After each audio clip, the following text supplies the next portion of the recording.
Well, on one hand, you could say it was a game they were supposed to win. I mean, the Washington Wizards, let's not kid ourselves, aren't exactly top-tier competition for the Golden State Warriors. But given the way the season has been going, beating a team that they should beat is still a welcome sign. And the Warriors did just that. At home, they beat the Washington Wizards 135-126. We're going to break that down. What went right? There were quite a few things that went right. What went wrong? Something still went wrong. Why they won. And we'll preview what's to come as the All-Star break is just around the corner. But for now, we're going to talk about the Warriors tonight. We're now a game above 500, folks. It's kind of crazy that we have to celebrate that, but that's the 2022-2023 NBA season for you. I'm Cyrus Saatsaz, and this is Locked On Warriors.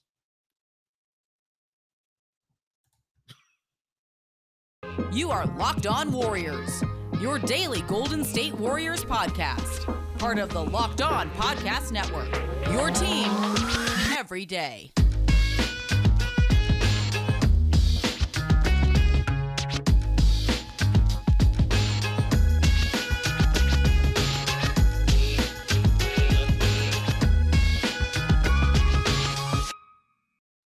Thank you for making Locked On Warriors your first listen every day. We're free and available wherever you get podcasts. Today's episode is brought to you by the FanDuel Sportsbook, the official sportsbook of Locked On. Make every moment more. Visit FanDuel.com/LockedOn today to get started. You can follow the program on Twitter at Locked On Dubs. You can follow me, Cyrus Saatsaz, on Twitter at Dog Surf Roadshow, where if you were following me, I tweeted about the game as I normally do. Got a little contentious with some people, and that's okay. It's sports.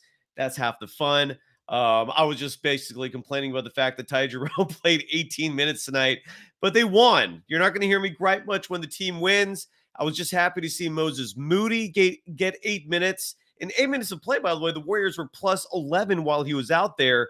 I personally would love to see Moses Moody play a lot more, but 8 minutes is better than no minutes. Happy that he did not get the DNP. And all in all, the Warriors hung on. Their offense, again, has not been the problem all season. It was not the problem tonight.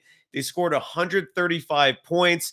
They shot 50% from beyond the arc, which is exemplary. I mean, that is just an unbelievable mark. They shot 57% and change from the field. And again, was a fantastic victory. And I'm going to try to address everything that's going on in the chat. I did see the Moses Moody steal. Will absolutely loved it.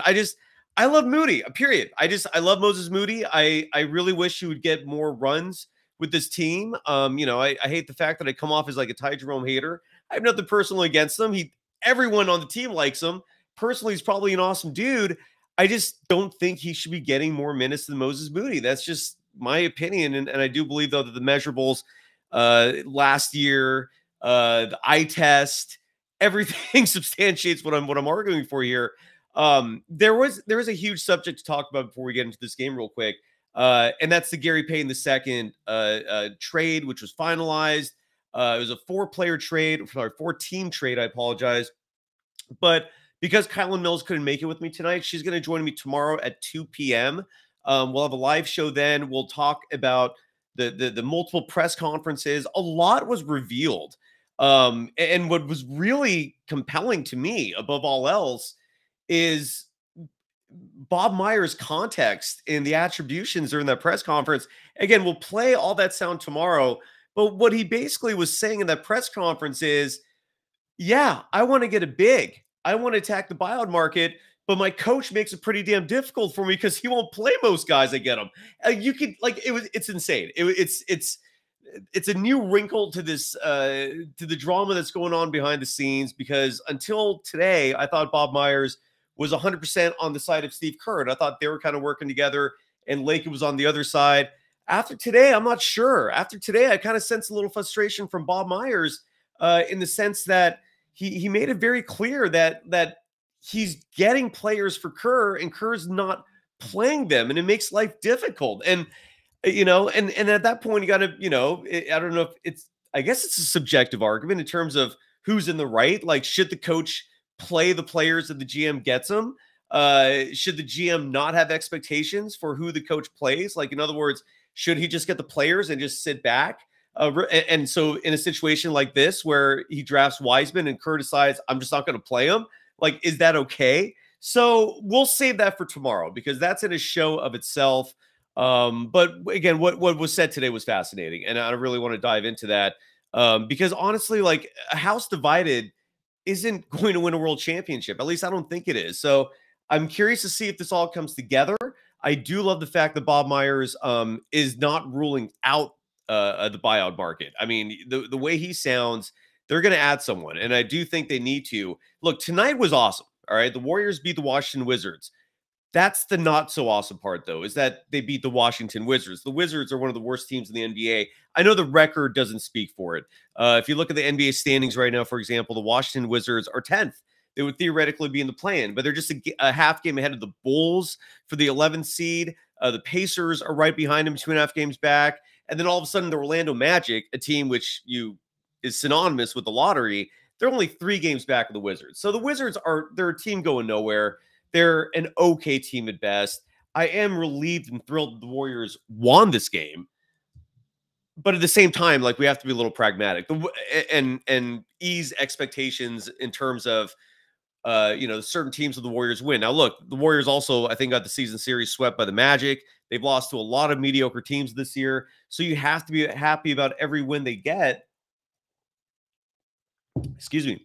But like I said, it's the Wizards. Now, the Warriors will next play the LA Clippers. That's going to be the final game on the docket before the All-Star break. And according to everyone in the Warriors organization, coaches and players, they're clamoring for that All-Star break. They always seem to just like head to the All-Star break like on fumes. And this year is no exception to that. So the Warriors on tomorrow, I'm sorry. Yeah, this is Valentine's Day. So I guess they're getting on a plane probably tonight. They'll go to LA, and tomorrow they'll play the final game before the All-Star break at LA at Staples Center, or what is it called now? Crypto something. But they're playing the Clippers. That, to me, even though it's the second half of a back-to-back, meaning Klay's probably not going to play, the Clippers are a test. Like, I'm really curious to see how the Warriors step up to that level of competition, especially given that the Clippers just got better with the recent trades that they made. They got rid of John Wall. I mean, they're a lethal team. And that's the game that I'd like to, consider to be barometers for the Warriors, a true test to see where they are. But again, they won tonight. And I hope, Joe, that it's not a blowout. If you're the same Joe that comments on the Krug show, man, you know your hoops. Kudos to you. But the stat line for the Warriors was huge. Draymond Green was in foul trouble early in this game. He only finished with 24 minutes, which, in hindsight might be a godsend considering you want him to rest as much as possible. They still won. But that also caused complications for the rotation.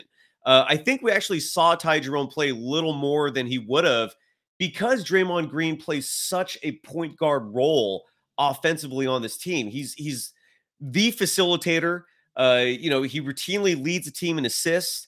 He's a fantastic ball handler. It's always weird watching him handle the ball. Like, he doesn't, if you had never seen Draymond Green play basketball before and you saw him running the Warriors offense, you would not think that he's a solid, if not spectacular ball handler, but he totally is. I mean, he's totally legitimate in that point guard role.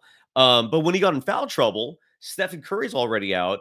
You saw Ty Jerome come back in the game. He struggled to start the game. I actually decided whether or not you consider this, unkind or not. I mean, look, these are pro athletes. They're open to scrutiny. I decided to record every Ty Jerome blunder. And the great news is he had none in the second half. So bravo. But first half, especially when he first came in the game, I think this is the last 3 minutes of the first quarter, he was responsible for the Clippers, I think, scoring 9 points. It was bad. And he got taken out. But then Draymond Green got into foul trouble. And so Ty Jerome came back in and he vindicated himself. He fortunately finished the game. Let me read a stat line here. In 18 minutes of play, he had 9 points, 7 assists, was a plus 12. One thing about Ty Jerome that I do like is his floaters. When he's got that floater game going, I feel comfortable with him offensively. Defensively is my true issue with Ty Jerome and why I'm not happy with him getting minutes over Moses Moody or anyone else. Like, I would have liked Patrick Baldwin Jr. to get some minutes tonight. But offensively, when he's got that floater thing going, or when he plays selflessly. Like sometimes he gets a little too involved offensively. When he starts focusing on those assists, I don't see him as a liability out there. I'm okay with it, but defensively, I do think he's a liability. But regardless, he had a great game tonight. I do give him his props after a very slow start. And there's a lot more obviously to discuss because Klay Thompson had a beautiful game, 20 points in the first half. Andrew Wiggins had a huge game. He really stepped up in terms of playing the role of a big. So I do have to talk about that. Yeah, Joe, totally agree with you. Moody over Jerome always. And again, and I'll answer this and address this time and time and again until everyone understands it. So Femi Bomadel writes, Moody can't run the offense like Ty. That's fair.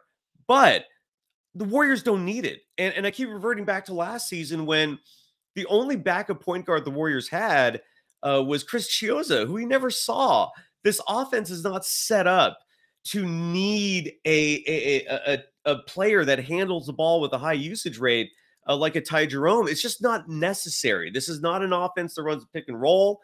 This is all about motion and just giving the ball to who has the most opportune position to score. And it's that simple. That's the beauty of it. So he's just not needed. You don't need that. Whereas Moses Moody brings a lot more to the table defensively, and he's not a liability offensively either. And his one offensive play tonight, by the way, was him attacking the rim, getting fouled. For a team that's desperate for free throw attempts, you had to have loved seeing that. Yeah. So anyways, we'll talk about a lot more because Andrew Wiggins was huge. Klay Thompson was huge. We'll play some sound from the game tonight. First, though, got to give some love to our new awesome sponsor, and that's FanDuel.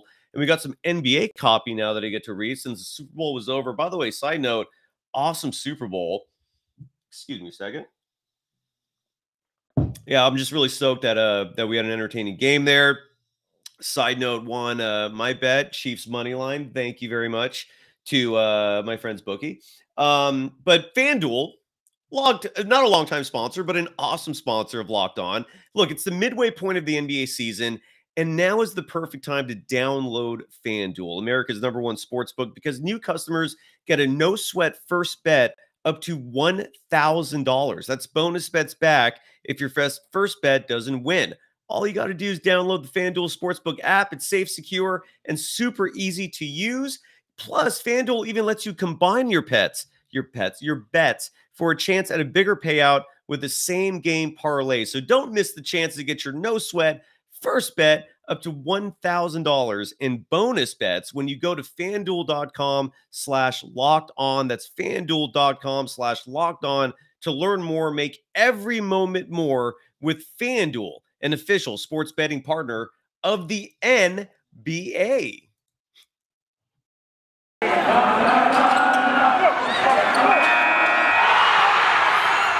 You are Locked On Warriors, your daily Golden State Warriors podcast. Part of the Locked On Podcast Network, your team every day.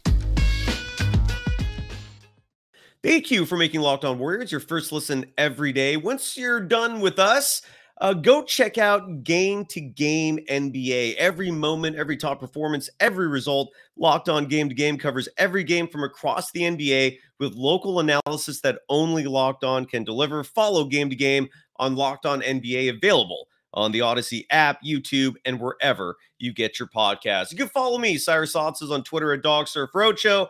What's going on in the chat? Rebel the Sounds writes, Jordan Poole on a fast break is scary good or scary bad? What are we talking about here? Richard Sarpong writes, this game nearly got given away. You're right.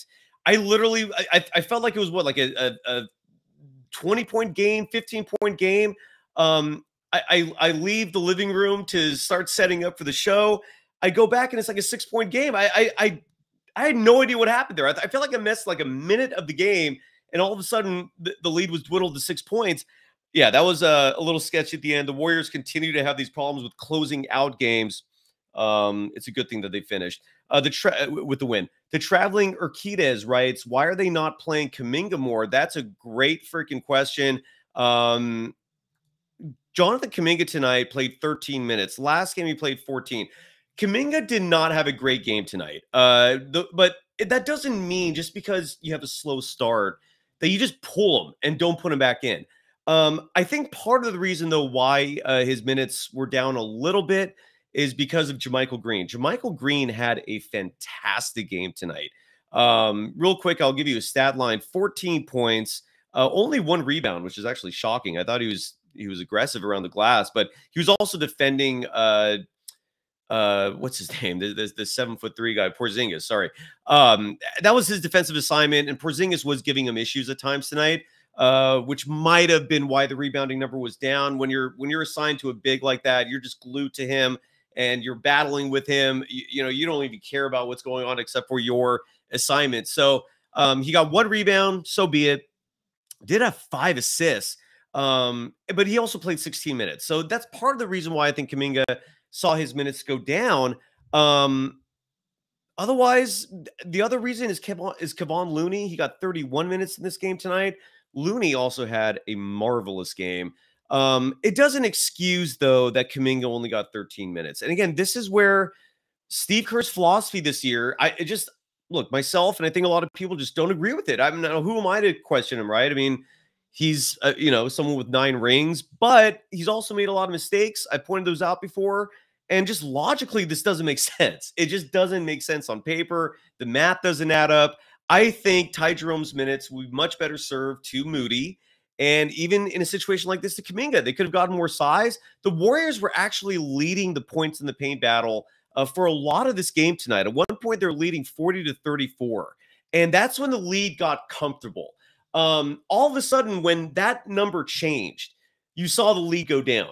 And by the end of the game, again, the Warriors were leading 40-34 points in the paint. By the end of the game, the Warriors lost that battle 56-54. And one of the huge reasons why they keep getting killed, and there is a correlation between points in the paint, is basically telling you who's dominating near the rim. That's where the highest percentage baskets are. That's where your rebounds are. It's where all the action is. And if you're losing that battle night after night, which is what the Warriors are doing, it explains a lot of their struggles. It explains so much. And yes, I do agree that Kuminga should get more minutes. I think even JaMychal Green is starting to earn more minutes. Kevon Looney had a good run tonight, 31 minutes. That's fine. Draymond Green had his minutes go down a little bit. Instead of the typical 34, 35, I think he's averaging 32 actually on the year. Let me look that up real quick. Draymond Green on the season is averaging 31.8 minutes per game. So tonight he had 24. Yes, Kuminga should have gotten more minutes. He struggled early on, all right? But for some reason, Steve Kerr thinks, I don't know if he wants to rule by fear. I don't know what the logic is here, but it's no secret. We've all been watching it night after night. If one of his young players has a slow start, we definitely saw this with James Wiseman before he got traded. We see this with Moses Moody, and tonight he had a strong start, which probably is the reason why he went all the way up to a whopping 8 minutes. But Jonathan Kuminga did not have a good start. And again, in 13 minutes of play, he did have 7 points. He hit a 3. He was only 1 for 2 from beyond the arc. It's 50%. It's not bad. But he had no rebounds. And I remember there was one point in the game where for some reason, I don't know if he was lackadaisical. I don't know what happened. He did not get a board that he should have grabbed.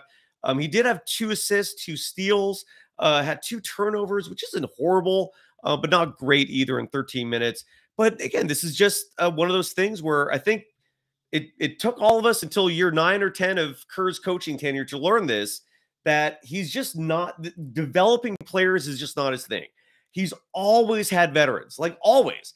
And when he had young players, he never really had to kind of force them into the rotation. Like Kevon Looney, for example, this is what, year 8 or year 9 for him. Early in his career, he was getting all sorts of DNPs. Oftentimes he never played. His minutes were virtually nothing. He was not a significant part of the Warriors in those championship runs. He was there. He sometimes would play important minutes, but there are also a lot of moments where he just was persona non grata at the end of the bench. So that's just not his thing. It's just not Steve Kerr's thing. I think that's what we can all safely come to the conclusion of. I'm sure some people will strongly disagree with that. But Steve Kerr, in my humble opinion, this season is proving it, is just developing youth is not his thing, because that is not how you build confidence in young people, is by just punishing them the moment they make mistakes. It just doesn't work. So anyway, so Kuminga had 13 minutes, but look, they won the game, which is kind of cool. We'll talk more about this in just a moment after I talk about another sponsor for the program. It is that time. And before I actually talk about this, I also want to let the audience know, especially if you're in the Bay Area, that we're going to start looking at local sponsors. So when you see myself or Kylan, do one of these ad reads, we want to start talking about local businesses in the San Francisco Bay Area. So if you're looking for a show to be a part of as a sponsor, we're looking. And just drop us a note. You can follow us on Twitter again at Locked On Dubs and DM us there.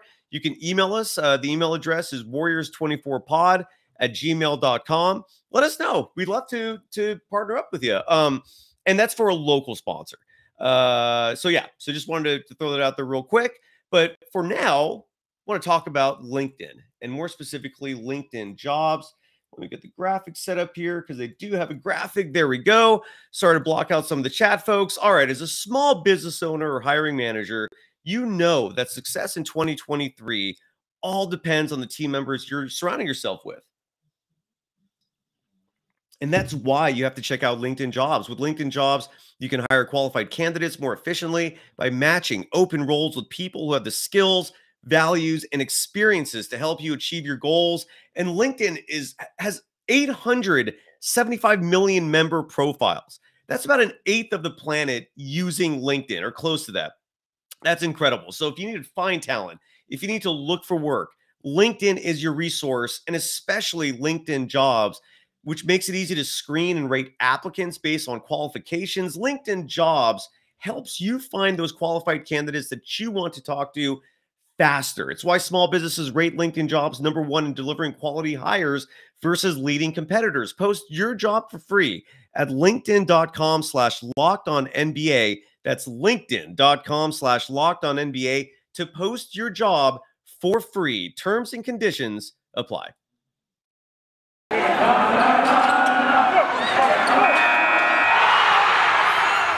You are Locked On Warriors, your daily Golden State Warriors podcast. Part of the Locked On Podcast Network, your team every day. Thank you for making Locked On Warriors your first listen every day. We're free and available wherever you get podcasts. I'm reading the chat, and there's people are discussing points in the paint. That is an important stat, folks. Like if you struggle in points in the paint, that means you're relying almost entirely on jump shots and difficult shots to succeed. You're making life more difficult on yourself. You have to attack the paint. That's also how you get more free throw attempts in the process. Now, if you're a diminutive team, it obviously makes it harder to attack the paint. It makes it harder to get in there, but a lot of smaller players are still wildly successful at that. To put it in perspective, John Morant led the NBA in points in the paint last year. He stands 6'2". Dame Lillard lives in the paint. The Warriors might not have the personnel per se to play that kind of style, but they do have some players like Kuminga, for example. Kevon Looney is fantastic in the post, but even the players that necessarily don't thrive in the paint can still attack the paint. That's actually one thing that I do like Jordan Poole doing. He attacks the paint regularly, and he's got the speed to be successful in there. So it is something important that a team should do. And this is where I think the coaching staff has to focus on this and try to figure it out. And it's also where you might be able to get some help with the buyout market. By the way, I want to mention this with James Wiseman real quick, and I love to get other folks' insights on this. How are you going to feel if James Wiseman thrives in Detroit? Like, what if? I mean, we saw a practice video today. At least I did. It was posted on social media somewhere. Wiseman's practicing with the Pistons. There's absolutely nothing to read into for something like that, right? But let's say end of the season, Wiseman's getting 30 minutes a night, and he's putting up like 20 and 10. How are you going to feel? Because that is a possibility. There is another possibility, which is that Wiseman is going to be just another Marvin Bagley II type story where he does nothing, right? And then all of a sudden you'll feel really good about the fact that the Warriors traded him. But how are you going to feel about that? I mean, will there be resent? Does Kerr warrant criticism at that point? if a player that could be a superstar, you just opted not to develop? I mean, I don't know. I'm curious. And for the people that are saying it doesn't matter, it does matter in the sense that when you're talking about judging certain individuals, in this case, Kerr, that has to be taken into consideration. I mean, what kind of coach are you if all you can do is coach super dominant veterans? I mean, that's not saying much. It's kind of like it lowers your credibility, it lowers your standing, level of respect you should deservedly get as a coach. Mark Medina, is that Mark Medina from the NBA Rights? Where's Kylan? She'll be on with us tomorrow at 2 p.m. And we're going to talk a lot about the Gary Payton II trade. And we're going to talk about Myers and Kerr at the press conferences today. By the way, how awesome was it to see Gary Payton II? I hope you folks were happy about that. Like, just seeing him on the sideline was awesome. I mean, on the bench, I'm sorry. I mean, I would be like Jordan Poole was mic'd up tonight. So for those in the Bay Area who are watching the local feed, every once in a while, like during the game, they'd go to Poole and play back some of the sound based on the microphone he was wearing. I didn't hear much. Like, Jordan Poole is not someone who really has long conversations, at least during the game. But you heard him calling some plays every now and again, which is pretty cool. But one thing I absolutely loved in that scenario was Gary Payton II just sitting there having a conversation with Poole. You could tell, you could just see the jubilance in all the players with GP2 by their side. And great news, folks, the injury is not as bad as it was originally made out. So again, we'll talk a lot about this tomorrow when Kylan's on the show. This will be tomorrow, 2 p.m. Pacific time. Please join in because there's a lot to discuss about that and what the future holds. We're going to talk about the buyout market some more. Femi writes, why didn't GP3? I don't know who GP3 is, but I don't, why would he resign? Anyway, so D says the Kerr disrespect needs to stop. Seriously, name a coach that has done what you were asking. Greg Popovich with Kawhi Leonard. Next question. And Bruce Morrow, it's 2 p.m. Pacific time. And yeah, Greg Popovich had Kawhi Leonard. He took the Spurs to the finals with Kawhi in year 2. This is not, yeah. Or how about just last year when Kuminga and Moody were starting postseason games as rookies? This season has been a regression. It's I don't know. We'll see. That's one coach. Well, you're right, but there aren't a lot of scenarios like this, period. So all I'm trying to say is, if you're a head coach, you should be able to handle young players. It's not like rocket science. I mean, we should not be treating developing lottery picks like you're putting together a nuclear device. Like, these are human beings. Like, I'll give you an example of incompetence right now on the coaching staff and something that they could easily fix, right? They brought in this assistant coach, and I'll get his name right now because I need the name just to add to the story. Here, they brought in an assistant coach for James Wiseman. His name is Dejan Milojevic. Milojevic? Hope I'm pronouncing that right. I'm probably not pronouncing that right. It's Dejan Milojevic. I hope I'm pronouncing that correctly. He's an assistant head coach with the Golden State Warriors. They brought him in to coach bigs. And he had previously been Nikola Jokic's coach, and they brought him in to develop Wiseman. Well, how'd that go? I mean, not only did Wiseman not develop, apparently, but even when Wiseman was on assignment in Santa Cruz, Dejan would just stay with the club. And the Warriors don't even have bigs anymore. So, well, Femi, he doesn't develop. Oh, you're talking about Steve Kerr developing Looney and Poole? Well, Kevon Looney is in year 9. And he's not an all-star. He's a great player, but he's not an all-star. And Jordan Poole, yes, I love him. Maybe you could say Steve Kerr developed him, but Poole still has a ways to go as well. It's not like Poole is like a finished product that, I mean, there are some nights where he's not even closing games. A third of Dub Nation boos him. I'm not hating on Kerr, Rafa. My point, though, is that he's not infallible. Like, he's not immune to criticism. And what he's doing this year is not good. Like, he's making mistakes as a coach, And I really like it if he corrected these mistakes. The Warriors are a game above 500 at the 57 game mark. Like you just blew it with your number 2 pick. You can't just absolve that, by the way. All right. Like, you cannot just forget about the fact that the Warriors just blew it with the number 2 pick.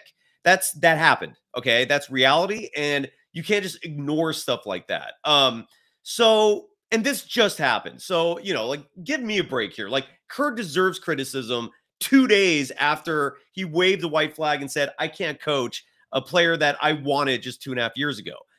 They deserve some criticism for that. And part of the criticism is because I'm personally hoping that changes are made, because the season is fast, is quickly drawing to a close here.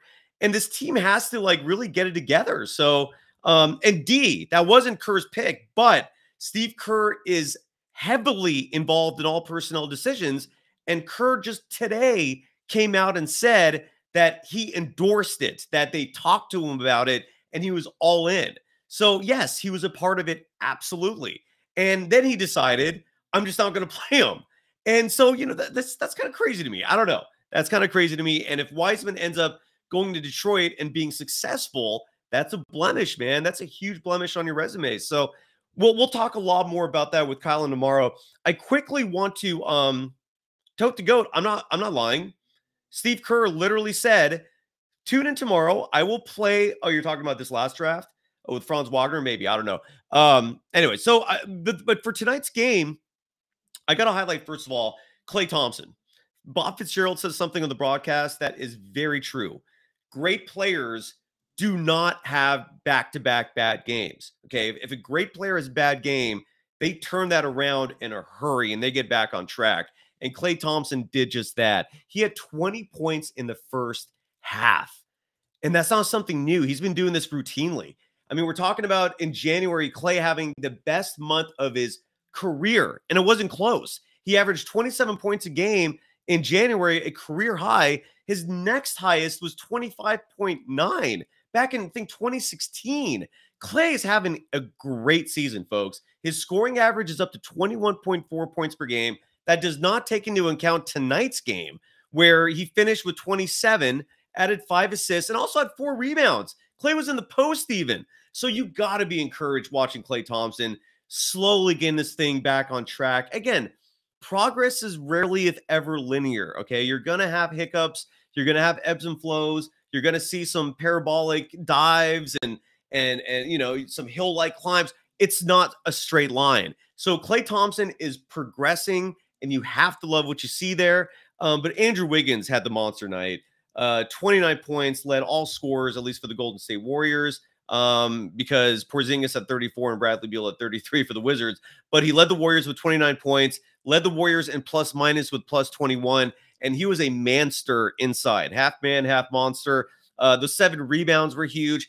I just love the fact that Andrew Wiggins has developed his post game where anytime he needs an easy basket, he just backs his way close to the rim, turns around, and has an easy fadeaway for 2 points. The fact that he has that in his pocket is massively huge. We saw that a little bit in the playoffs last year, and as long as he keeps working on that, that is a secret little subtle magical weapon the Warriors have, again, in their pockets to pull out whenever needed. And Wiggins did that for him tonight. That was huge. Kevon Looney, as I mentioned before, had a great night, but just to tell you exactly what the stat line was, 13 points. And they went to him in that fourth quarter when they needed easy baskets, because Looney similarly has a great post game as well. Also grabbed 13 rebounds. So he had a solid night.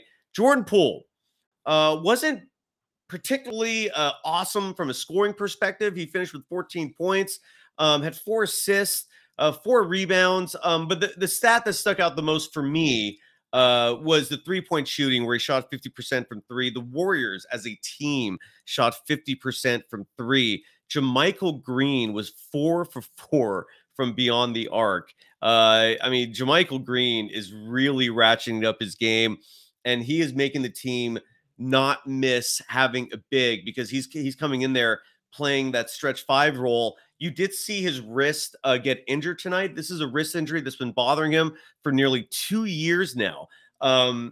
He does not want to have surgery on it. He's expressed this. but he did something to it tonight, and I didn't see any reports. He kept playing, but if that's an injury that happens, that's going to be a problem. Oh, this is some news, by the way. That's breaking. Klay Thompson, for the first time all season, is going to play in a back-to-back. Well, for those of you that stayed watching for the whole show, there you go. That's what that was about. Why don't we hear from Klay? This is fantastic. That's a great sign. So here's Klay Thompson. This was again from the post-game press conference tonight, where he says he's going to play tomorrow. Klay, do you anticipate you'll play tomorrow? Yes, I'm so excited. Just what does that mean for you? Like another milestone in your journey? Yeah, huge milestone. Even more fun to do in front of family.